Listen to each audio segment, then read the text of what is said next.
Hello, Packer Nation, and welcome to another edition of the Pack Attack Cast.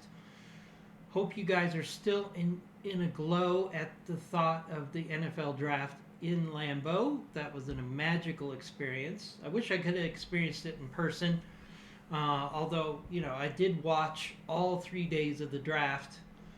So I do feel like I was there somewhat in person, and they did a really good job of showing you the flavor of Green Bay, the community of Green Bay, um, and the fans of Green Bay throughout that draft. So I think they did a really good job there, and I'm still watching highlights. I see players being announced. I see um, the situation in the third day where we had a player announced, surprisingly, which is not typically done on the stage on the third day, which I thought was a cherry on the top of a really good pick, and we're going to talk about that pick in a couple days.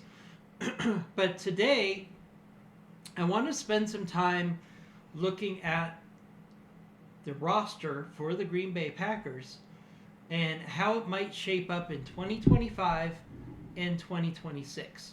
So I've gotten my way too early projections for starters for 2025 and 2026, and we're going to start going through those today. Today we're going to take a look at cornerback, offensive line, and wide receiver, and then we're going to look at the other positions later on this week. But I'm very excited to see.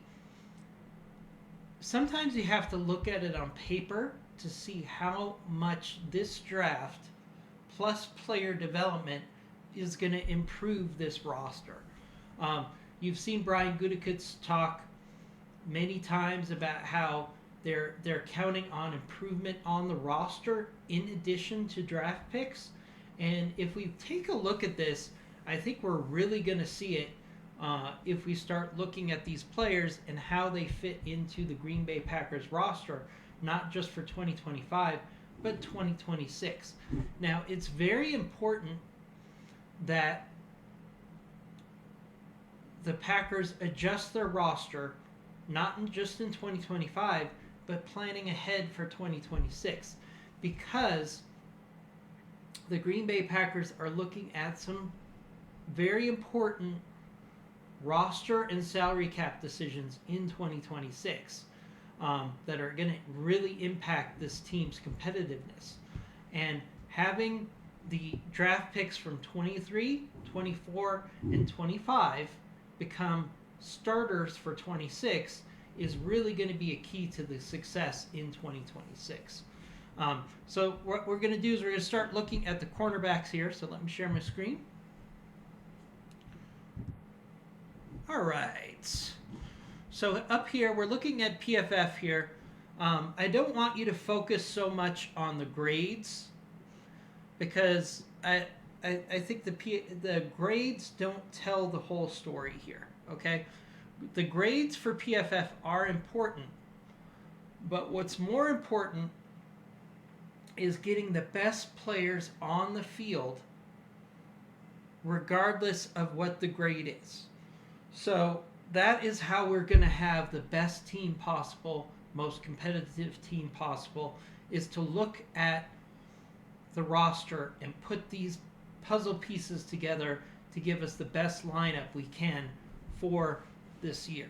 So one of the things we want to look at right here is we're looking at our cornerback rankings. Jaire Alexander sitting there as the number one coverage corner, which is the most important factor of corner. Now, run defense is also very important, and we're going to talk about that as well. For example, but pass rush, not as important. Although you see Keyshawn Nixon here has an excellent pass rush grade, so maybe they try to mix him occasionally more into the pass rush on certain situations, maybe on potential rundowns, and do more of a zone protection scheme against the wide receivers. We'll see what happens there. But number one, I want to talk about Jaire Alexander. Now, Jaire Alexander in my projections, I'm not projecting him to be on the team. There's still a lot of talk in the media that the Packers want to let him go. But I'm not seeing that from Jair. Jair has not asked for a trade. He is participating in the offseason program um, virtually right now. He is acting as if he wants to be a member of the Packers. And a lot of that is financially based because Jair Alexander is going to make 17.5 million. I believe that's his number this year. He's not going to get that as a free agent right now. There isn't enough demand for a corner, especially a corner with his injury history, that no team is going to give him 17.5 million. Now, my ideal solution for the Jair Alexander situation is they come up with a way to lower his salary cap and keep him on the team. Because as you can see, he is the best corner on this team right now. And if our goal is to win a Super Bowl, our chances for winning a Super Bowl go up if Jair Alexander is on this team. Even if he's primarily used on passing downs, maybe he's a part-time starter. There's ways that they can limit his playing time if we can bring his cap price down, because that's the big issue. So what I would love the Packers to do is go to Jair and say, look, we need to get your number down to something more palatable for the Packers. I think anything in the 10 to 12 million per year range is less than the Packers are paying now and more than what Jair can get on the open market. If we could get his cap number down to 10 to 12 million, I think we can make this work where he is a Green Bay Packer at least for 2025. That is my hope. I don't expect that to happen, and you'll see that in my roster, in my depth chart predictions, which we're going to look at in a little while. I don't see him being on this roster, but my hope is they could work it out. Now, another thing they could do is they could give him bonuses for playing time. The biggest concern is his availability on the field, right? So what if we take his $17 million and say, okay, we're going to give you a base salary of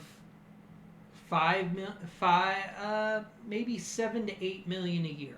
I think that's probably realistic. Base salary, 7 to 8 million a year. And then we're going to give you bonuses for each game that you play through the 2025 season to get you closer to that former 17.5 million if you play every game. Because if Jair played every game, the Packers would gladly pay him that 17.5 million. So that's what I would like to do. So let's take a look at coverage, because I think coverage is the most important fact. So also on this roster, we have Carrington Valentine, 74% coverage. The problem with Carrington Valentine is he's a smaller running back weight-wise, and he's really bad in run defense, as you can see, 40.5. Now, there's things he could do there. He can work on his tackling. He can put on some weight. But Carrington Valentine, in an ideal world, is the first corner off the bench as needed. So put him in as a backup behind Nate Hobbs. Put him down as a backup behind Keyshawn Nixon. If there's some sort of an injury, he can spot start, but he's not a long-term solution as a starting corner. Then we have, of course, Keyshawn Nixon. I think this coverage grade here is a little disingenuous. I think he played a lot better than 60.7, but that's where it is. He is an excellent run defense corner. As you can see, it's 65.3. He's one of the best on the team. So I think Keyshawn Nixon is definitely going to be one of your starters. Um, Nate Hobbs, assuming Jair is not on this team, I have Nate Hobbs as an outside corner because he's the best outside corner we have available overall to take Jair's slot if Jair is not on this team. So I have Nate Hobbs as our second outside corner. I still have a lot of faith that Javon Bullard showed enough that he can be the slot nickel corner in our base nickel defense. So I still think Javon Bullard is going to be our nickel slash slot. The chances of that go down if, for example, Jair Alexander does stay with the team. Then I would say Jair will play on the outside along with Nixon, and Nate Hobbs will end up being in the slot. And if in a dream scenario, okay, if they can work out Jair's contract issues and he stays healthy, if we had Jair, Nixon, and Hobbs on the field, that might be one of the best corner trios in the NFL if we can get those three people on the field. So that's why I have hopes that Jair might be an option for them to keep this year. I'm telling you right now, the longer they go from trading him, the better the chances he stays on this team, because they're not going to get enough value to help the 2025 team. So if you're not getting draft picks or a player for Jair, the best way Jair can help this team win a Super Bowl, which is our goal every year, right, is for Jair to be on this team. Okay? So that's our corners. We're going to look at my projections in a minute. I want to look at the players first on the PFF website, and then I want to take a look at how they slot into 2025 and 2026. So we're going to do that next. So now let's take a look at offensive line. So we're going to look at tackles first. Okay? As you can see, our tackle cupboard is a little bare right now. So now part of this is I wish we could get guards on this as well, because of course for guards we also have Jordan Morgan, and I think Jordan Morgan is going to compete to be a tackle in 2025 and 2026. So let's look at our tackles right now. We've got Zach Tom. Now Zach Tom is 100% going to get an extension. The players are actually going to be in Green Bay right now, and they're going to be practicing, talking with the coaching staff. But another thing that's going on behind the scenes right now, and I 100% believe this, is Zach Tom is negotiating an extension. There's no reason for the Green Bay Packers not to extend Zach Tom. He is the best tackle on our team.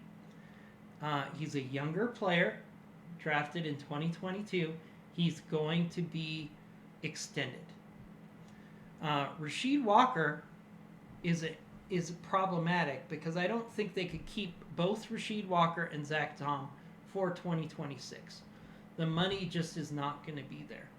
So I think Rasheed Walker is going to be competing for his job this year. And if he loses his job, don't be surprised if he becomes the swing tackle for 2025, or he possibly gets traded in season. Now, personally, I would keep Rasheed Walker in 2025, even if he loses his starting job, and use him as a swing tackle and depth, because we don't have a lot of depth on this roster.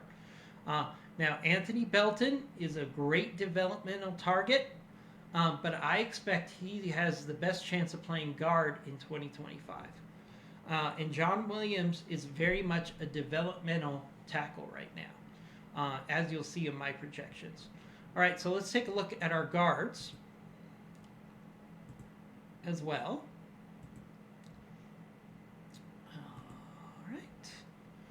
Now, we're having some significant changes in our guard room, okay? Elton Jenkins is going to play center. I think he's going to be an excellent center for the Packers in 2025 and 2026. Aaron Banks is our starting left guard going forward. No question about that. Now, looking at right guard, I think you're going to have Sean Rhyan, Jordan Morgan, and Belfort, our third round pick, all competing to be the right guard in 2025. So that's what I see happening this year at guard. Now, Kadeem Telfort and Travis Glover are going to be competing for roster spots. They're going to be depth players in 2025. So we've already significantly improved our guard position by putting Elton Jenkins at center, Aaron Banks at left guard, and either some combination of Sean Rhyan, Jordan Morgan, or these are our most likely guards right here on right guard. That's a significant improvement. So I'm excited to see what we're going to do. We're going to talk about that more when we get to my starting lineup projections. Okay, so that's a look at the offensive line. Now let's look at wide receiver. Wide receiver, buckle up. Wide receiver is going to be a battle for starting opportunities in 2025 and 2026. More so in 2025. And we're going to see what happens here. So Hardman is our top-rated wide receiver. Don't look at that. That's just not the reality here. Hardman is going to either make the roster as a depth player or as a returner. He's not going to be a starter for your Green Bay Packers. Of course, we have Jayden Reed. Jayden Reed is going to be the starter in the slot. No question about that. Romeo Doubs for 2025 is going to be a starter. No question about it. Now, then we have to look at the other outside wide receiver, and that's where things are going to get interesting. And we're going to talk about that when we look at my projections. But as you can see here, we've got significant depth. Now, where players are going to be fighting for jobs that were impact players in 2024, Donatavian Wicks, Bo Melton, and Malik Heath, because we have Matthew Golden and Savon Williams that need to move up this depth chart. So Christian Watson's going to start out on IR, so we're going to leave him out of the discussion right now. We're going to see where he falls in once he's healthy. But for Donatavian Wicks, Bo Melton, and Malik Heath are going to be fighting for roster spots because Matthew Golden and Savon Williams are 100% making this roster. So my predictions is Malik Heath and Bo Melton will not make this roster in 2025. So we'll see what happens there. So let's switch over to my depth chart predictions right here on my good old Excel spreadsheet. Could have probably put up like a big splash page for this on the stream, but I don't have the time for that, and I'm more focused on giving you analysis and study than flashy graphics on my stream. So this is what we got. We got an Excel spreadsheet. It should work just fine. Okay, so this is what we have going on for corner for defensive backs in 2025. I think Jaire Alexander or Nate Hobbs is going to be your cornerback one. Now, Keyshawn Nixon would be the top corner if Jaire is not on this roster, but just for convenience, I'm just putting them here because they're going to be loosely competing for this role. I do think this comes down to the salary for Jair. If Jair comes off of his salary cap, I think he could be the number one cornerback again in 2025. Okay, we've got Keyshawn Nixon. I've got Bullard in the nickel / slot unless Jair stays. If Jair stays, then Nate Hobbs will be in the nickel / slot, and we are going to have a great corner rotation. Safety is really easy here. We've got McKinney and Williams. That's not going to change. As far as depth, we've got Corey Valentine, Kevin King. We've got Bullard as depth because Bullard is great depth because he can also be our nickel slot guy. And one of the challenges that this coaching staff and GM staff has is they have a lot of good players they've got to fit onto the roster. So Bullard really has a lot of value, not only as a possible starting nickel / slot, but also as depth at the safety position. So he's not going anywhere. For developmental in 2025, I have Micah Robinson, who just got drafted, Zane Alexander, and O. Brown. Those are your developmental players in the secondary.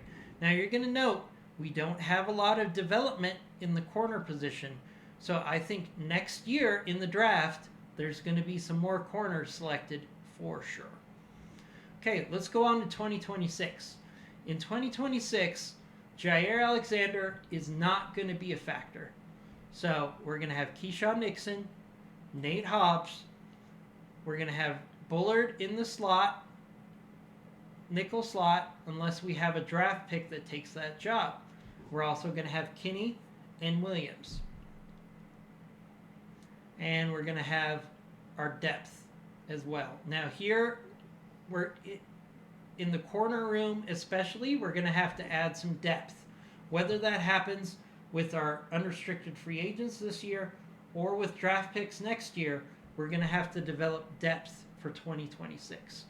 But as you can see here, there's only upside if Jair stays.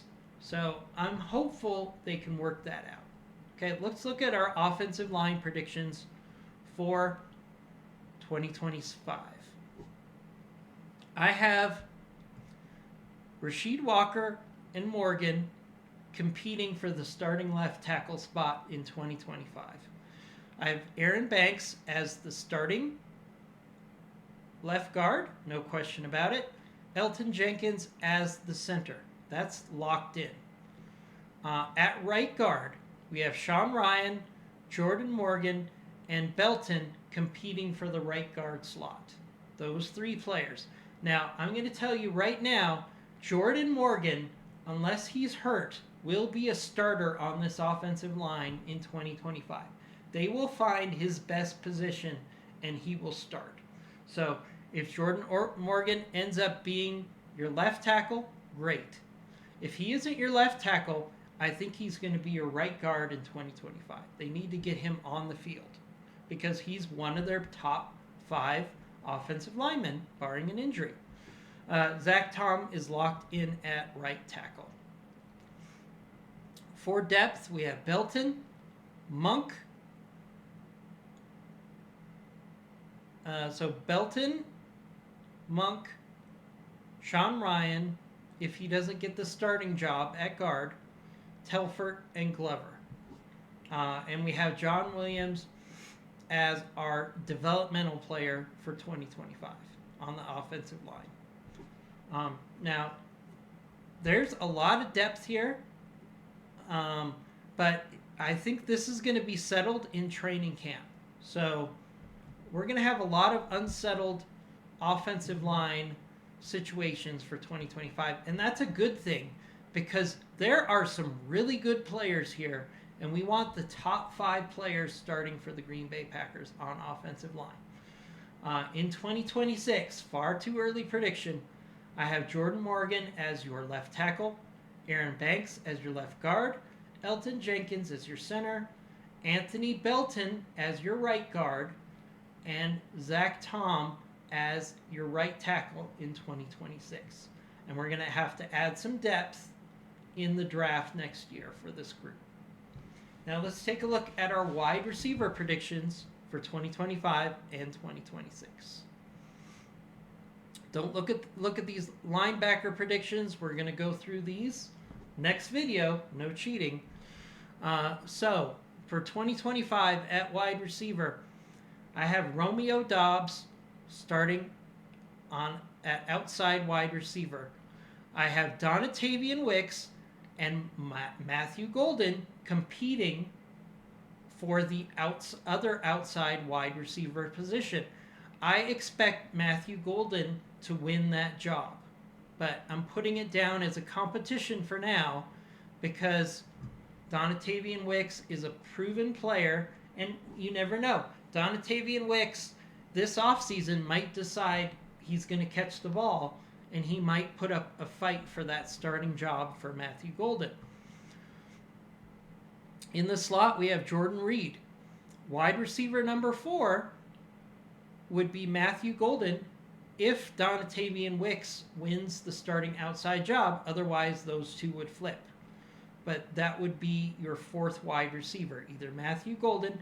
So the loser of this fight here is going to be your 4th wide receiver on 4 wide plays. Our joker is going to be Siobhan Williams. And what I mean by joker is I think Siobhan Williams is going to be moved all around the field as a playmaker. So I think you might see him in the backfield sometimes. You might see him lining up at the outside wide receiver position. I think they're going to find ways to get Williams in the open field with the ball. So that's why I'm giving Williams the joker position. He's not going to be in there every down. He's going to be a player that they put in key situations where they think they can scheme him open and where he can make big plays. Looking at depth for wide receiver, we have Golden in the event he doesn't win one of these jobs. We have Siobhan Williams. We have Hardman as a depth position player at wide receiver. And we have Watson, who's going to start the season on IR, but eventually will be a depth option. My prediction for Christian Watson is the most we're going to get from Christian Watson is he could end up becoming wide receiver 4 at the end of the season, because he's going to take a full 2 years to get back from his injury. He could get on the field in 2025, but he's not going to be the same Christian Watson we've seen in the past. It generally takes wide receivers 2 years to come back from a knee injury. So there's my predictions. For 2026, we have Golden as the starter on the outside. Then we're going to either have a draft pick, Donatavian Wicks, or a Williams as the other starter on the outside. We've got Reed in the slot, and wide receiver 4 would be probably Williams, because I don't think Christian Watson is on this roster in 2026. So those are my predictions for those 3 positions. There's going to be a lot of training camp battles that we're going to keep a close eye on in training camp. But the goal of this team is, on offense, we have right now 10 of 11 starters returning. On defense, we have 9 of 11 starters. Sorry. On offense, we have 9 of 11 starters returning. On defense, we have 10 of 11 starters, and that's not even factoring in Jair Alexander. So this roster is loaded with high-quality players, and training camp is going to be a battle to figure out who is going to be the starters for your Green Bay Packers. And I'm really excited to see this, because iron sharpens iron, and this team is going to be better in 2025 than it was in 2024. And if they could get these puzzle pieces together, the Packers can easily be in the Super Bowl. There's no question about it in my mind that barring injury, this roster is a Super Bowl caliber roster.